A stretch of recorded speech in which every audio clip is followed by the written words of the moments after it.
Here's a question that really stops you in your tracks. What happens when a teacher's alleged affair with a student actually becomes a criminal case? Yeah. We're doing a deep dive into the intricate and frankly quite surprising details around Christina Formella. She's a special education teacher accused of having an inappropriate relationship with a 15-year-old student. And the sources we have. Quite a mix. We've got YouTube transcripts channels like Plunder, Elena Carmela, Abby Blabby, Lawn Crime, Insane Videos, Jail and Prison Insider. People really following this closely. Right, plus some internal notes just summarizing things. And it's immediately striking how you get these different takes, don't you? From citizen journalists to more formal legal analysis. Absolutely. What jumps out is that raw, kind of unfiltered reaction you see in the YouTube commentary. It's like a real-time pulse on public perception. And then you contrast that with the more measured legal perspectives, and it gives you a much fuller picture, really. Exactly. And for you listening in, you're probably trying to piece this all together. Maybe curious about the legal side, the human drama, or just trying to grasp the stark reality of what's coming out in court docs and police interviews. Yeah. So our mission today is basically to navigate through this, pull out the crucial stuff, and focus on the core allegations without, getting lost in speculation. And looking at the heart of it, we're really trying to map out the factual progression, How did this unfold according to the reports? Understand the charges, and maybe most importantly, look at the evidence that's surfaced so far. That's right. Today, our focus is really zeroing in on that alleged relationship between Christina and the student. We want to explore what the evidence might suggest about their connection, specifically trying to see if the information gives us any insight into what she might have been thinking or feeling. This question of love, mutual feelings, but always keeping in mind that huge power imbalance and the age difference. It's tricky territory, isn't it? Oh, it certainly is. When you have that kind of disparity age, professional role, the idea of mutual feelings gets incredibly complicated, legally, ethically. Genuine consent is just severely compromised in that kind of dynamic. Okay, so let's start at the beginning. Christina Formella's arrest, March 16th, 2025. We've got details from the body cam footage. And what stands out is just how surprised everyone seems. Right. She gets home, police are there, her husband Michael is there too, and his first question is she going somewhere?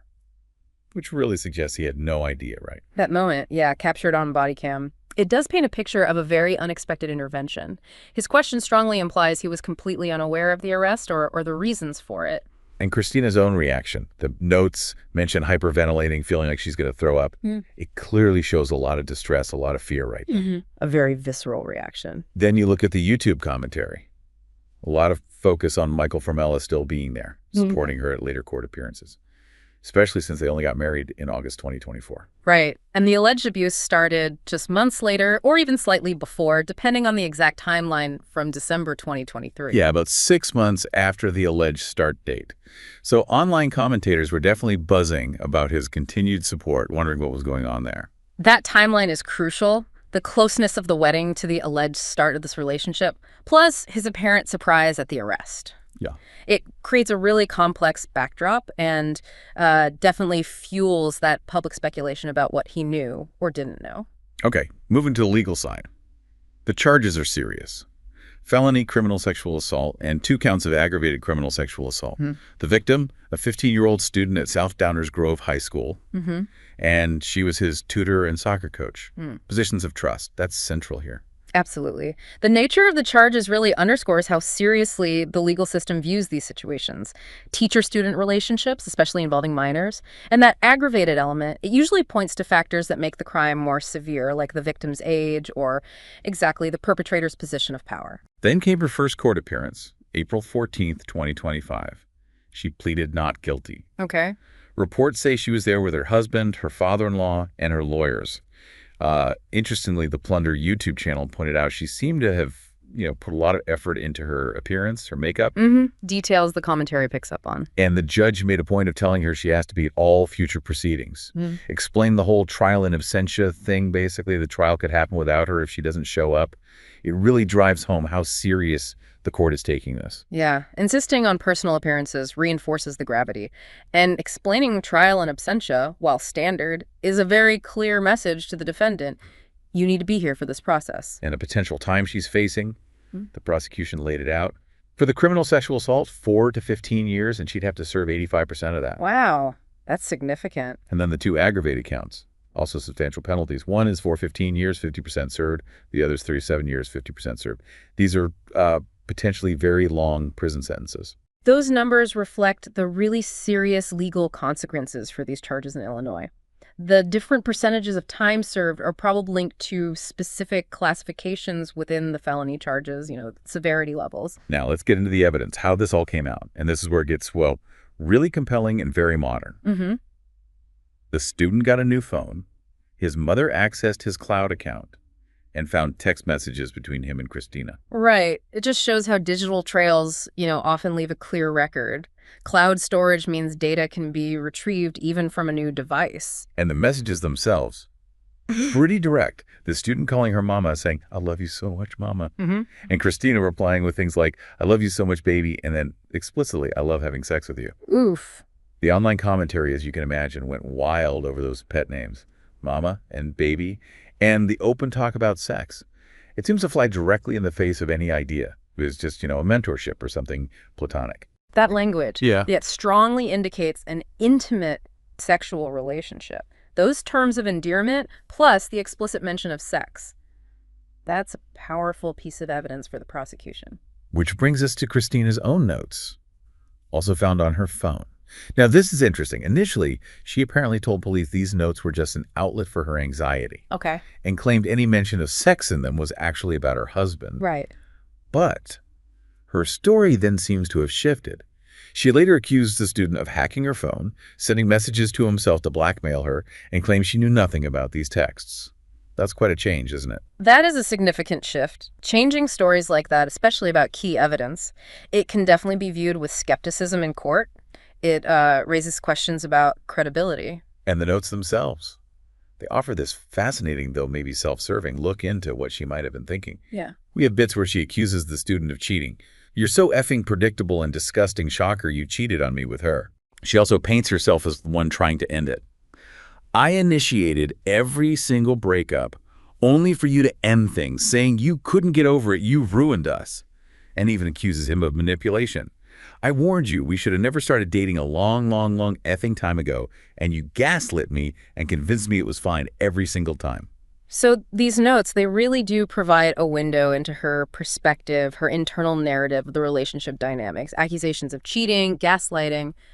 It sounds like, from her documented view anyway, a relationship full of conflict, instability. The intensity definitely continues. Another note says, "I'm effing mad that I let a 16-year-old F with me like that," which kind of shifts the blame, almost frames her as the victim there. Mm-hmm. An interesting framing. Then you get these forward-looking statements like, "We will never ever be together again," but followed by, "I'm not a second choice, I'm the best thing you'll ever have." It's a real mix, anger, regret, maybe some lingering attachment. Those statements really highlight the emotional complexity she seemed to be wrestling with. You've got anger, declarations of it being over, but then also this assertion of her own value in the relationship. It's tangled. And then there are these kind of cryptic manifestations notes. Things like, "Blank is going to reach out to me soon." Yeah. And one from November 2024. "Blank and I will connect again soon in a positive way. We will be able to love each other while also living our own lives." Right. Those seem to directly contradict her later claims about being stalked, about not knowing he still had feelings.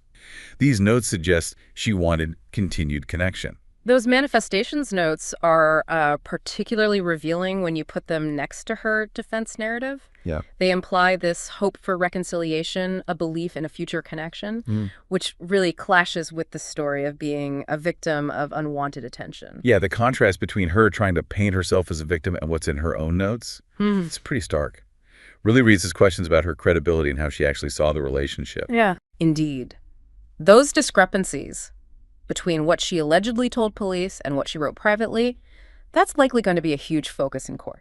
The prosecution will absolutely hammer those inconsistencies. Okay, so what about the different perspectives on the relationship itself?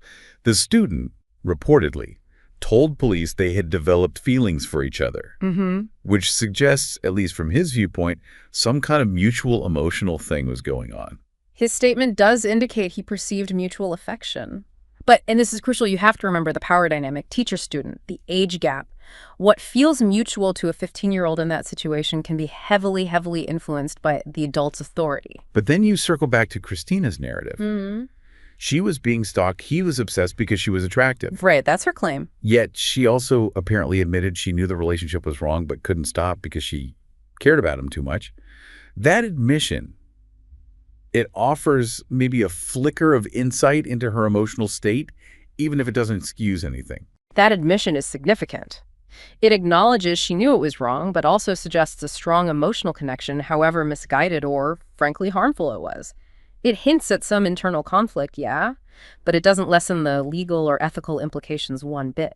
And the fact she apparently never reported this so-called stalking, not to the school, not to his mother, that really undermines the claim, doesn't it? It does raise serious questions. If you genuinely fear someone is stalking you, especially in a school setting, you'd expect them to seek help through official channels. Not reporting it suggests perhaps a reluctance to involve people who might intervene and expose the relationship. Plus, finding topless photos of the student on her phone and reports that she would just spontaneously bring him up in conversations with other people. That adds another layer that doesn't quite fit the stalker narrative, does it? No, those details further complicate her claims. They suggest an ongoing interest and engagement with the student that seems more aligned with a consensual, albeit illegal and deeply inappropriate relationship, rather than someone being purely harassed. And her husband, Michael Formella, we touched on this. He reportedly told detectives he knew basically nothing about the student, other than that he played soccer, and that he doesn't go through her phone. Given everything, that reported lack of awareness seems, well, pretty remarkable. It is surprising, yes. Within a marriage, you'd expect, well, more awareness maybe. It could point to a lack of communication or maybe a deliberate choice not to pry, but it's certainly notable. And yeah, the online world is just full of theories about why he's still supporting her. Is it genuine belief? Is it strategic on legal advice? Hard to know from the outside. Exactly. Without more information determining his motivations, it's all speculation. Could be personal loyalty, could be legal strategy, could be a mix of things. Okay, finally, let's look at the legal takes. That expert on Law and Crime Network, pretty blunt, called the evidence against her remarkable. Strong word. And her excuses borderline laughable. Yeah. He also really stressed that these kinds of relationships are child abuse, period, and need to be treated seriously no matter the teacher's gender.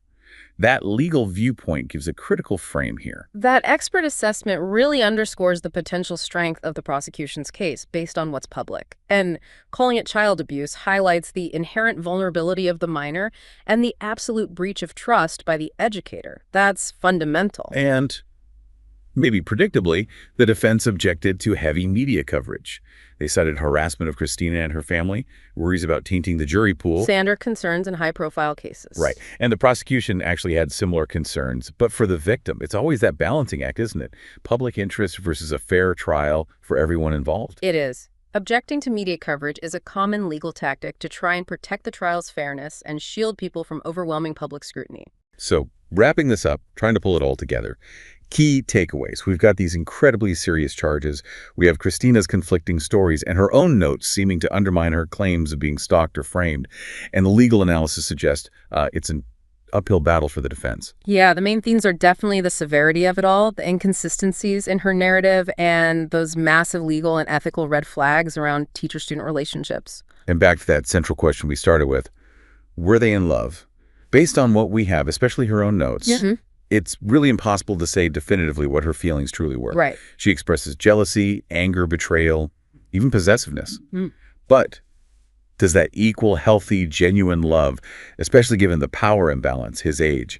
Highly questionable. Her notes show a turbulent inner world, sure, but they don't really clarify if she truly believed it was consensual love. Exactly. Even if she felt intense emotions, even if she thought he felt the same, that power dynamic, the legal definition of consent, those are paramount. The expert calling it child abuse really cuts through the emotional fog, doesn't it? It highlights the fundamental problem, regardless of her internal state. So maybe a final thought for everyone listening. Christina's notes show us a complex emotional picture, maybe. But do feelings, however intense or messed up they seem, ever negate those basic power dynamics, the potential harm to a minor? What does this case ultimately tell us about responsibility, about consent, and maybe about these blurred lines between educators and students in a world where everyone's connected digitally all the time? It's got so many layers, and the court case ahead will no doubt reveal even more. Thanks for taking this deep dive with us.